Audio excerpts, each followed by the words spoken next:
Digitalizacija je postala neizostavan dio savremenog zdravstva, ne samo u Crnoj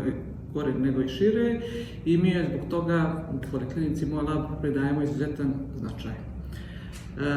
Prije svega, cilj kroz digitalizaciju jeste da prvenstveno pacijentima, ali onda i medicinskom osoblju omogućimo bržu, precizniju i efikasniju obradu podataka, bolju organizaciju rada i koordinaciju među i samim zaposlenima, ali i između organizacionih jedinica u našem sistemu. Budući da poslujemo u 9 gradova u Crnoj Gori, izuzetno nam je bitna ta brzina, efikasnost i ujedinjavanje podataka nedopisno.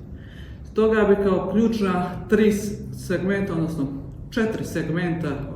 digitalnog svijeta Moj laba posebno istakla posjedovanje od samog početka zdravstvenog informacionog sistema, uvođenje sistema za arhiviranje slika, takozvanog PACS sistema, korištenja vještačke inteligencije i nešto što je